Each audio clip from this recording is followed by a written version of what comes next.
Hello दोस्तों, आप सभी को आपका YouTube channel Career Global Study में स्वागत है। आज के इस क्लास में 10th क्लास के एनसीईआरटी मैथ एक्सरसाइज 1.3 के सारे प्रश्नों को काफ़ी आसान तरीके से देखने वाले हैं, जो कि √5, √3, 2+√5 इस सारे टाइप का प्रश्न आपको काफ़ी आसान तरीके से सिखाएंगे।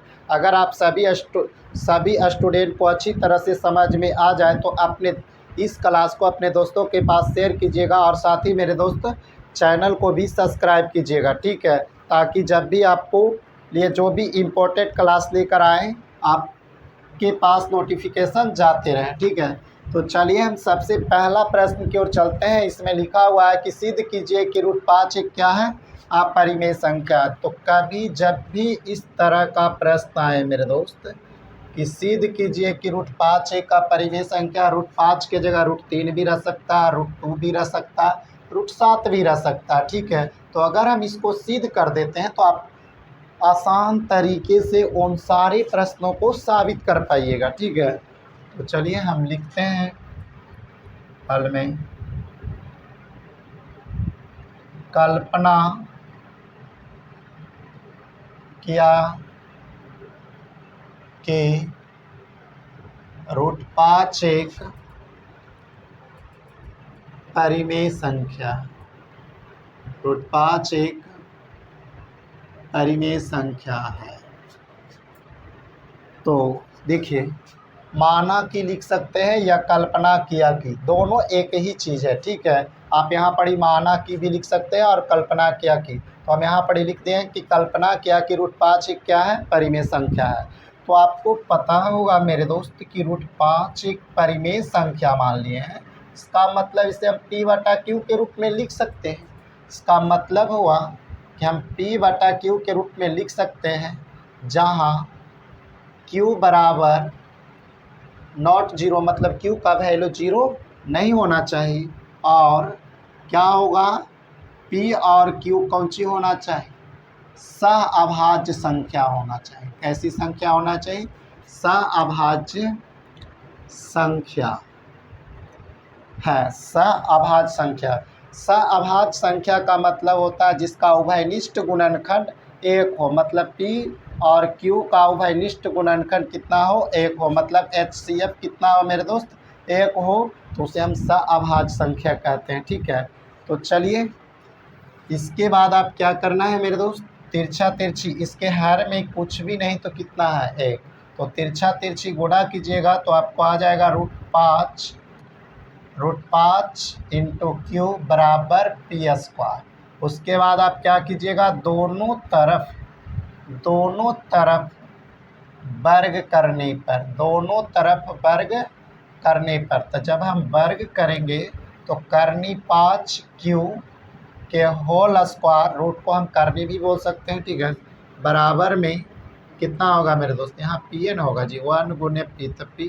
अब इसको हम स्क्वायर करेंगे तो ठीक है, P² होगा, स्क्वायर से रूट खत्म, मतलब 5, Q का वर्ग कितना होगा, Q² बराबर में कितना आ गया, P²। अब इसको आप क्या कीजिएगा मेरे दोस्त, समीकरण 1 मान लीजिएगा। कितना मान लीजिएगा, 1 मान लीजिएगा। अब यहाँ पर एक पॉइंट को समझिएगा कि 5Q² बराबर P² है।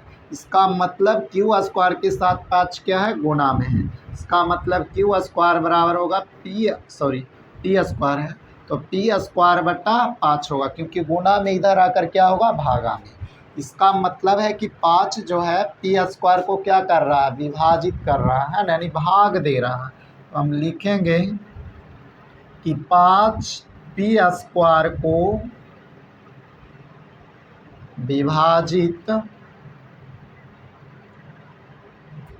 करता है, विभाजित करता है। तो सिंपल सी बात है मेरे दोस्त, अगर मान लीजिए 5 के स्क्वायर 5 को विभाजित कर रहा है तो क्या 25 को 5 नहीं विभाजित करेगा, 5×25, या हम बोल सकते हैं 5 को विभाजित नहीं करेगा, करेगा, है ना, एक बार में। तो हम इसको क्या लिख सकते हैं, तो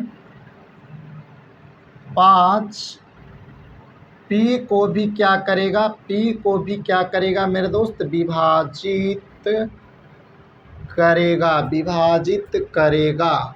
इसको समीकरण कितना मान लेना है, 2 मान लेना है। कितना मानना है, 2 मानना है, ठीक है।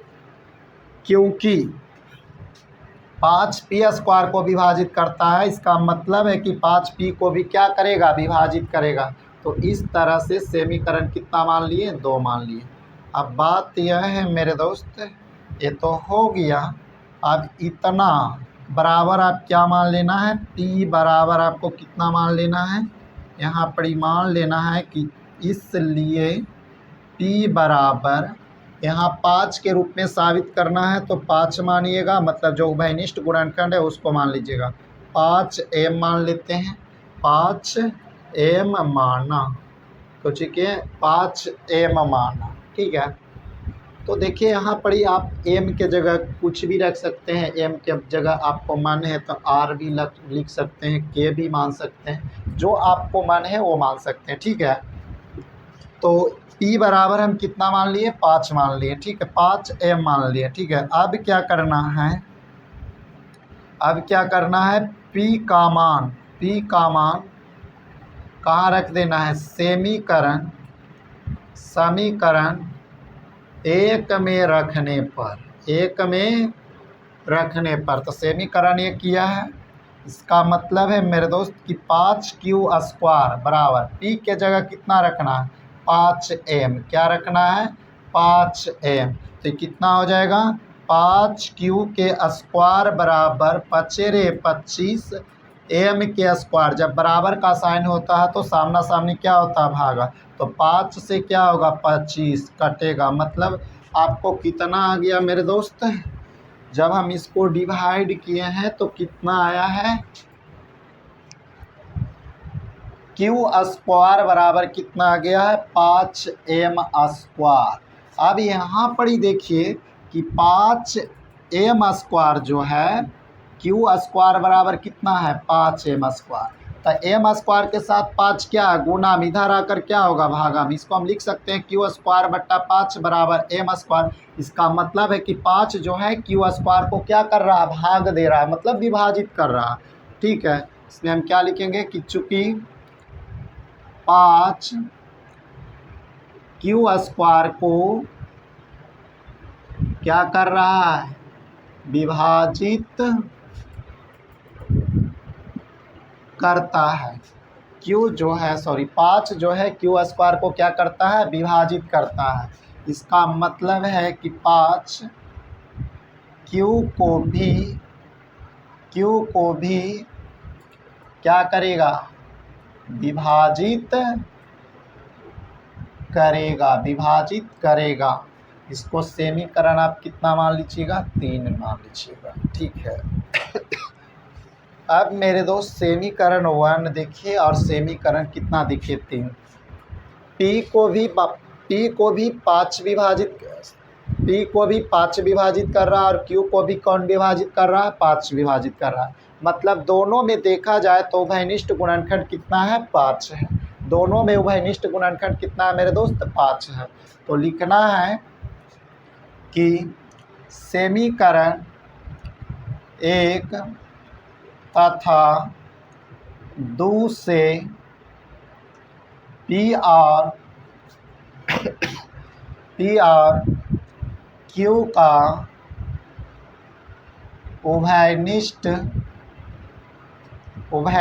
गुणनखंड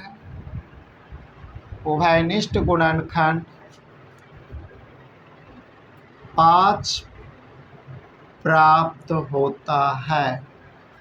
जबकि मेरे दोस्त p और q क्या है, सह अभाज्य संख्या है, और सह अभाज्य संख्या का जो उभयनिष्ठ गुणनखंड होता है केवल और केवल 1 होता है। मतलब HCF कितना होता है, 1। इसमें उभयनिष्ठ कितना मिल रहा है, 5 मिल रहा है। इसका मतलब इसका HCF कितना आ रहा है, 5। इसका मतलब हमारा मानना क्या है, गलत है। लिखना है कि अतः इससे क्या हो रहा है पता है, इससे क्या हो रहा है कि अतः हमारा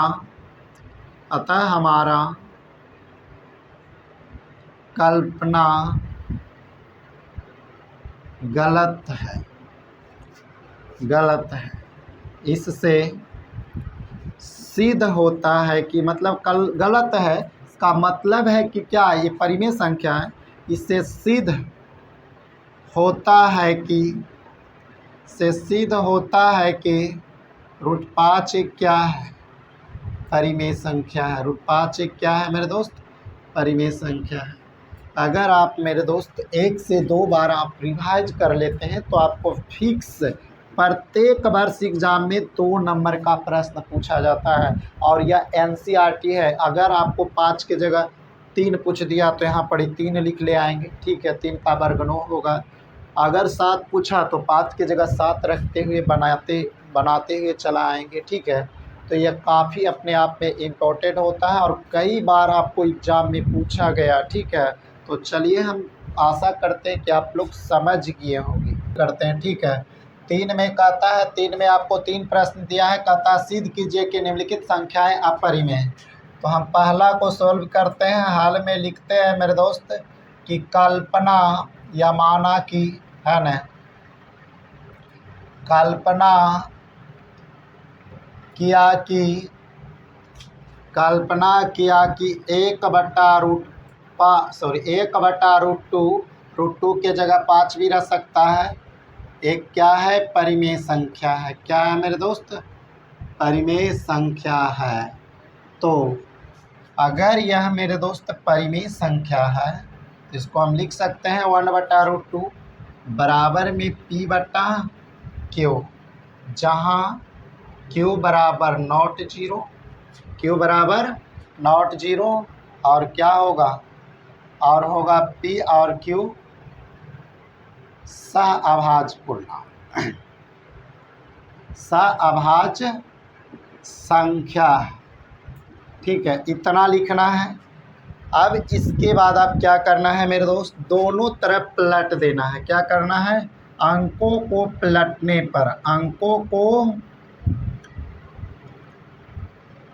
पलटने पर जब हम अंक पलटेंगे तो यह √2 हो जाएगा और यह क्या होगा मेरे दोस्त, P/Q होगा, ठीक है।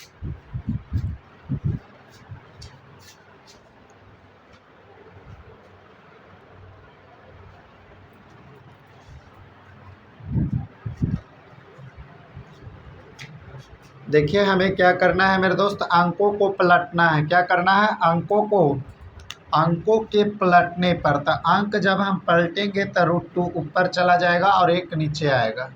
अब बात यह है मेरे दोस्त, इसको जब हम पलटेंगे तो Q ऊपर चला जाएगा और P नीचे आएगा, ठीक है। अब यहाँ पर ही देखा जाए तो चूँकि √2 एक क्या है, अपरिमेय संख्या है। क्या है, अपरिमेय संख्या। और Q/P परिमेय संख्या। क्या है, परिमेय संख्या, जो बराबर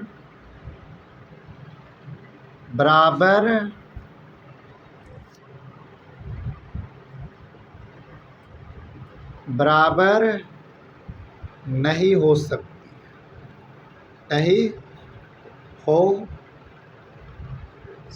सकती है, जो बराबर नहीं हो सकती है। पर यहाँ पड़ी बराबर है ना, यहाँ पड़ी क्या है, बराबर है। इसका मतलब क्या है, हमारा मानना गलत है, मतलब हमारी कल्पना क्या है, गलत है। अतः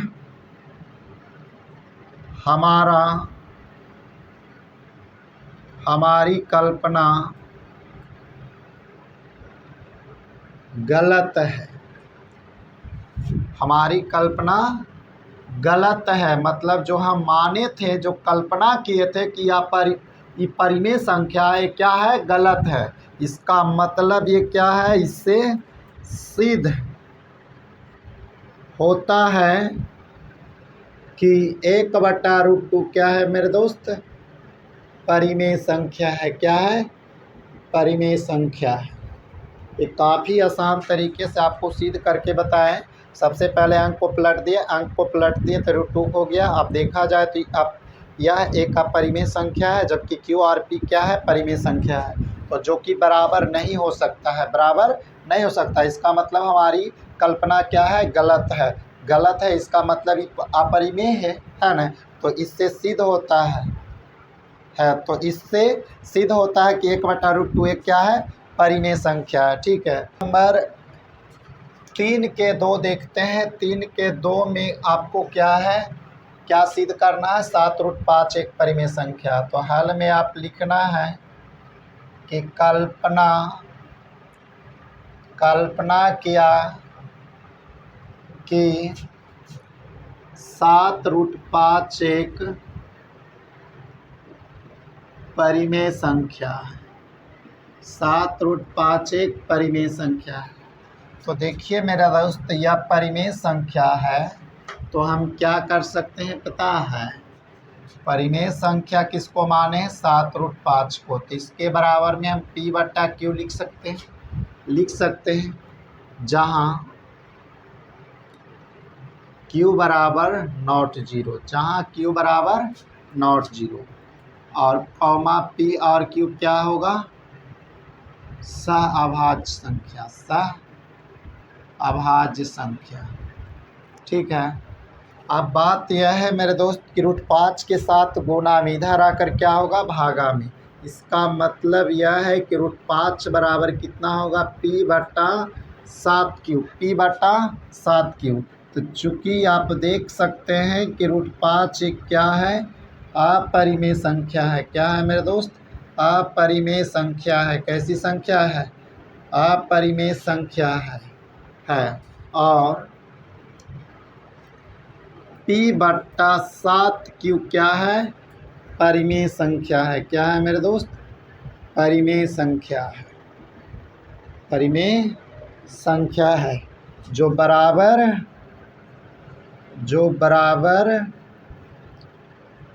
नहीं हो सकता, बराबर नहीं हो सकता है, पर यह बराबर है। इसका मतलब हमारा कल्पना क्या है, गलत है। अतः हमारा कल्पना गलत है, गलत है, गलत है। तो इससे क्या हो जाएगा, सिद्ध हो जाएगा। तो इससे सिद्ध होता है कि इससे सिद्ध होता है कि 7√5 एक क्या है मेरे दोस्त, परिमेय संख्या है। 7√5 एक क्या है, परिमेय संख्या। काफ़ी आसान है। ठीक है, हम आशा करते हैं कि आप सीख गए, क्योंकि पहले जैसा ही प्रश्न था। ठीक है, सबसे पहले क्या देख लीजिए, या परिमेय संख्या दोनों बराबर नहीं हो सकता, इसका मतलब हमारी कल्पना गलत है। इससे क्या होगा, कल्पना गलत है मतलब हम परिमेय माने थे, तो ये गलत है। इसका मतलब ये क्या होगा, अपरिमेय संख्या होगा। क्या होगा मेरे दोस्त, अपरिमेय। यहाँ क्या लिखाएगा, अपरिमेय संख्या होगा। तीसरा नंबर प्रश्न में देखते हैं मेरे दोस्त। तीसरा नंबर में क्या है, 6 + √2। हम इसको क्या करते हैं, कल्पना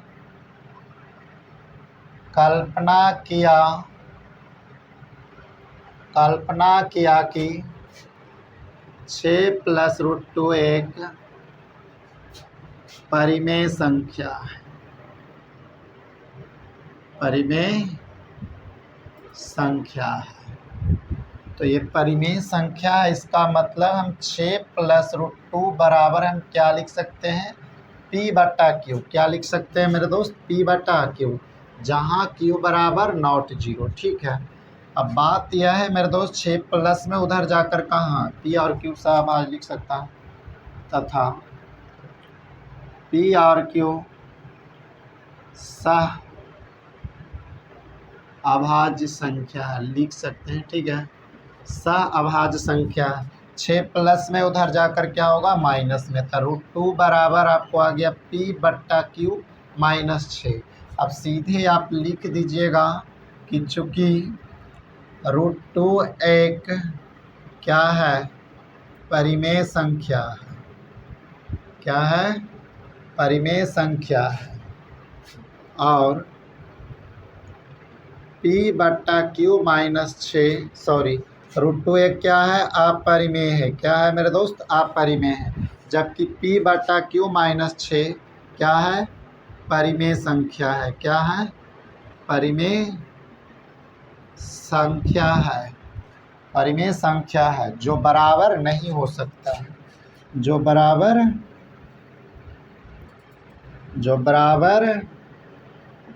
नहीं हो सकता है।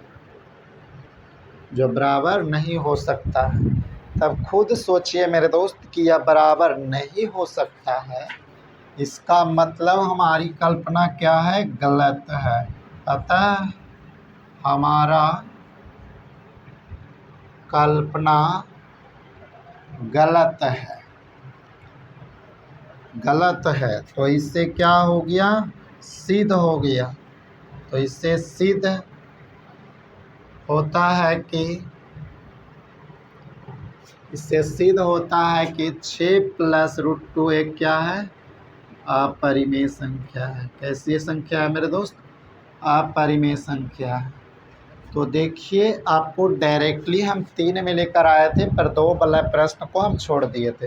तो 2 वाले हैं। आप इस तरह के प्रश्न को आप आसानी तरीके से बना लीजिएगा। चलते हैं देखिए सबसे पहले हल में क्या लिखना है मेरे दोस्त कि कल्पना प्रश्न नंबर 2 है। क्या लिखना है कल्पना किया कि 3 प्लस 2 √5 एक परिमेय संख्या है।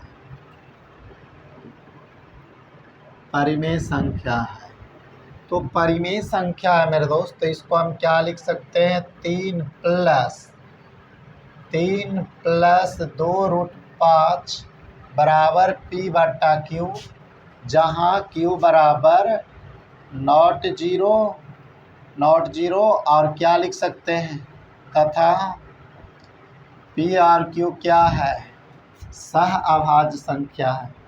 क्या है सह अभाज्य संख्या है।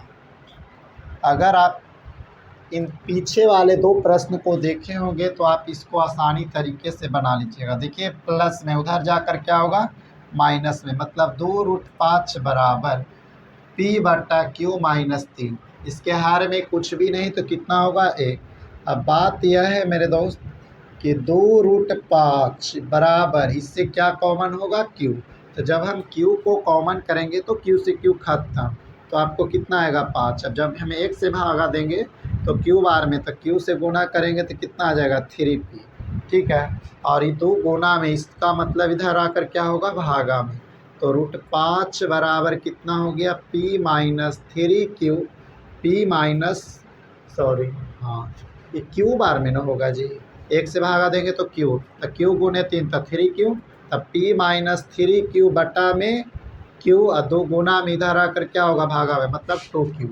चूँकि देखा जाए तो √5 क्या है परिमेय संख्या। एक क्या है परिमेय संख्या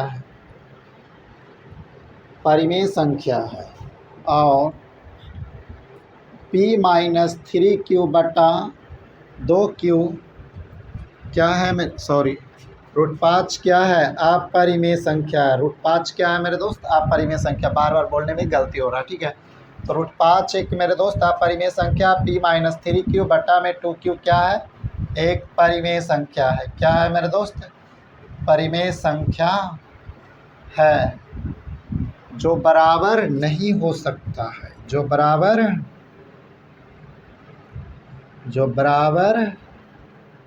नहीं हो सकता है। कहने का मतलब कभी भी परिमेय और अपरिमेय बराबर नहीं होगा।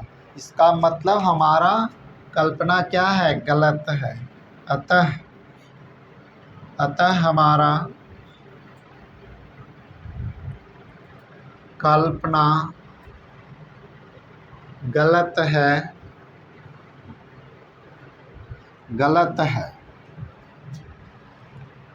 हमारा कल्पना गलत है, मतलब हमारी कल्पना था कि यह परिमेय संख्या पर यह गलत हो गया। इसका मतलब क्या है अपरिमेय संख्या है। तो इससे क्या होता है, इससे सिद्ध होता है कि